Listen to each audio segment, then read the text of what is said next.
Hi, hello, welcome to Spell Day. We're covering a spell every single day of the year from the 5e PHP plus 3. Those plus 3 spells are homebrew spells. We're at plus 1 at the moment. You can back in the playlist to find it. And today's spell is NYSTUL'S Magic Aura. Chris! Is that a weed? No, this is a crayon. I'm calling the police! 911, what's your emergency? Second level illusion, cast time of 1 action, range of touch, components verbal, somatic material, a small square of silk, duration 24 hours. You place an illusion on a creature or an object that you touch so that divination spells reveal false information about it. The target can be a willing creature or an object that isn't being carried or worn by another creature. When you cast the spell, choose one or both of the following effects. The effects last for the duration. If you cast a spell on the same creature or object every day for 30 days, placing the same effect on it each time, the illusion lasts until it is dispelled. False Aura. You change the way the target appears to spells and magical effects, such as detect magic, that detect magical auras. You can make a non-magical object appear magical object appear non-magical, or change the object's magical aura so that it appears to belong to a specific school of magic that you choose. When you use this effect on an object, you can make the false magic apparent to any creature that handles the item. Mask. You change the way the target appears to spells and magical effects that attack creature types, such as a paladin's divine sense, or the trigger of a symbol spell. You choose a creature type, and other spells and magical effects treat the target as if it were a creature of that type or of that alignment. Okay, interesting one here with NYSTUL'S Magic Aura. And liked hiding things. We've got another cheap effect. So, depending on your setting, this is either going to be everywhere, or nowhere, or unable to tell.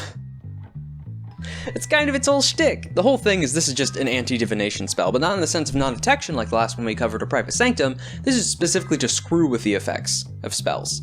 Now, when it comes to Mask or False Aura, okay, so False Aura is just in general whether it's magic or not. That's pretty good, especially if you're wanting to hide magic items against things like Detect Magic, now being able to make that spell unreliable. Especially because I thought this was a gold cost last time I covered it. So previously, I thought, oh, you're casting, even though you cast over 30 days, it becomes permanent, or until dispelled at least. I thought it had a gold cost tied to it, so it was a bit pricey. It's just 30 days in a second level spell slot. That's not much. That is not much. If we were talking about Private Sanctum being up in various buildings and locations and permanently, with a 4th level spell slot over a year, this is 30 days in a 2nd level spell slot. If it's not illegal to learn this in some way or limited access, if anyone can pick this up, why wouldn't you? Well, to be fair, it's not every day that you need to hide something, but when you need to hide something, you can't trust anything because this exists. Not necessarily for the hider, but anyone trying to find it. That you can't use this offensively. You can't have an enemy walking in with supposedly magical contraband because you did NYSTUL'S Magic Aura on that, unless you cast it on an item and then plant it on that enemy. You can't do it on anything that's being worn or carried by an enemy, but you can do it on a willing creature. A creature themselves as well. Not an object or clothes on them. You can change the creature and make that effect permanent until dispelled.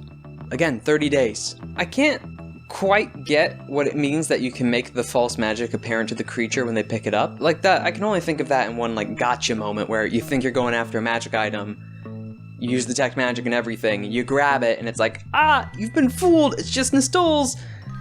But I don't get the last sense of False Aura. But then the other sense, the fact that you can make it seem like a different school of magic, depending on the setting and the item, that might actually mean quite a bit. But that one's more specific. False Aura is probably the one that's going to come up the least compared to Mask. Well, I say the least. False Aura, the school of magic one might come up the least. False Aura being able to hide a magic item as a non-magic item, that is going to come up a ton. Especially because you can't dispel it unless you know it is a magic item. Or it just happens to be the target of a dispel, which I don't see happening that often. Because, alright. So, while it's not this spell in particular, in a region in my setting, divination magic doesn't quite function properly. So, everything is under suspicion. The amount of things which are, is that a magic item? Is this a magic item? Does that do something weird? Is this cursed? Just the amount of those questions have skyrocketed. And the fact that this spell allows you to kind of do that outside of something where divination is broken, because it's a spell countering it. You're purposely breaking because it's not even disabling it like non-detection is. You can give strictly false information, because you can make even non-magic items seem magical to an extent, like, oh shoot, this one like grasshopper's leg that seems to be covered in amber has necromancy on it. What does that mean? It has to be a curse. Quickly, burn the witch who had it on them. Meanwhile, you planted that NYSTUL'S magic aura on them a while back. And it's a lot cheaper than planting a real magic item on them. You could really just plant various bugs, especially if magical items are contraband, by just placing this everywhere. I guess the one issue would be if Identify finally lands on it. Because yeah, sure, you can fake the school and fake something being a magic item, but then if you identify it and they identify the effect, it's just NYSTUL'S. So I guess that's a safe bet. Or safer bet. Now, Mask, however, specifically affecting creatures, allows you to change the subject of detection of a creature type and alignment. So you could have spells detect you as a dragon. I'm not sure how effective that would be, but that would be entertaining. There is also the feature of, now in the case that this brings up is for things like symbols and a paladin's detection, so things you want to sneak around, so changing your detection so you're not picked up by those. Like, oh, this is a camp that's strictly looking for orcs, you're an orc, cast yourself to make you seem human, or at least under the sense of divination, and you can walk through it easy. However, let's say you have magic items and things that are bound strictly to, okay. I have a thought. You know that enemy trait on swords? Or vengeance trait? I forget what exactly it's called on certain magic items, but it's a magic item that specifically does more damage against a specific creature type. Or a specific type of creature, or subcategory even. Does that count as divination magic? Do they not take that damage anymore? Does it still detect them? Does a dragon slaying sword still slay a dragon that under divination counts as human? What if it's a metallic dragon transformed on top of that? Anywho, for various devices and temple doorways, symbols, magic items that are like, oh, if only a dwarf stands in this location and recites this oath, can the gates open and the tunnels finally be let loose? I mean, if you cast this on someone, they now appear as a dwarf, the magic detecting to see if that's true, detects it's a dwarf, you can pass on in. So you can use it almost like a passcode lock instead of just sneaking past something. You can use it to unlock or gain access to things. Which, I guess is kind of the same way, but instead of avoiding it, you're directly opening it. But in short, I would now panic for any kind of magical authority. Because put it this way, magical contraband, if you cannot reliably detect it, you burn it. You burn what you're suspicious of, and not literally burn, well, in some cases literally burn. But okay, so when it comes to 5e, and world building, and setting wise, I've alluded to some of my setting and world building and some of my rulings, and the way I talk about spells here might allude to some of that. But I fall under different regions in the setting in the world, come to two different conclusions usually. That's either spellcasters are in a position of power, or burn the witch. As in, yes, that is such an easy route to power, they shouldn't be allowed to access that. Like, who cares whether your power comes from the devil or books? I don't want you to be able to send a fireball into a local bar. In some settings, the solution usually is, well, just give everyone magic. Or sometimes settings, it's limited to who can actually use it, how you get access to it. Anyway, I bring this up because of magical police state, magical police state, but trying to police the trade of arcane goods or the control of arcane goods, who has them, where they are, what they do, and keeping track and tabs.